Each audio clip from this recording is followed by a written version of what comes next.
kind of just talk about your, like trying to score, rebounds, and assists, just the contribution that was tonight? Yeah, I was trying to make the right reads to make the, trying to kind of see how they were guarding us and if there were any openings, to go make a play. I tried to go make those plays, whether that be trying to score, grab a rebound, or make the right pass, set up a teammate. So just try to make the right read.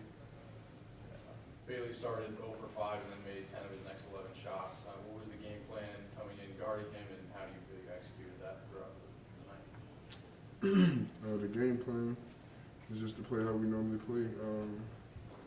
Try to keep his catches out further and just be physical with him. I feel like he just got hot and start playing how he know he can play.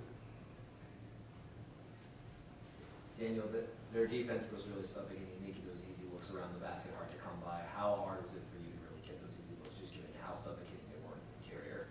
It was more me, not them. I just didn't finish the ball. How frustrating was it for you that you couldn't, the shots weren't falling, and then everything seemed to snowball from there?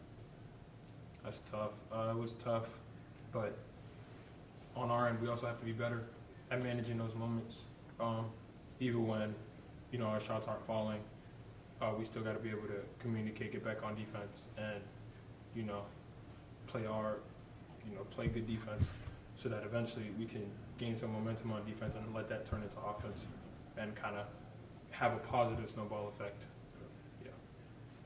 Daniel, Reed Bailey coming in, he was #1 in the conference in points. Was there anything unique you saw about him either on the film or that they did during the game? They try to put the ball in his hands.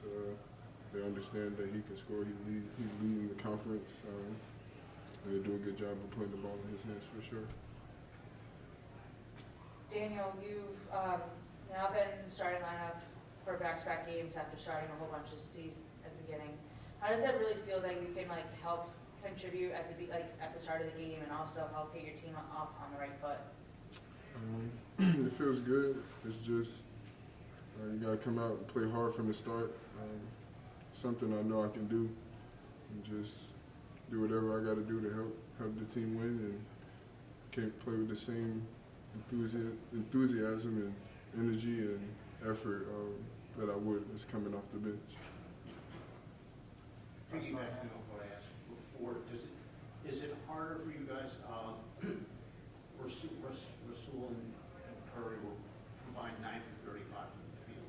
Do you guys feel like you have to hit, do you use a cliche, like a fiber and homer every time you go down there, or do you just have to keep playing? When you say 5 when run you get, homer, it's like you got to catch up in a hurry because they're usually scoring a lot of points, but when they're not scoring and they're not shooting well, do you guys feel any extra pressure to try to have to get points quickly? no. And I feel like the first problem would be if they're scoring well, like a lot back-to-back possessions. That kind of just makes it tougher on us because we can't really get into a rhythm offensively. We can't get out and run because our defense isn't doing its job. So I feel like that's the first part is, sitting down and guarding, making sure that they're not having a good night on offense, and that can kind of help jumpstart our offense on games during games that we don't come off to a hot start. But I also think on the back end of your question, I would say there isn't any pressure. I feel like as long as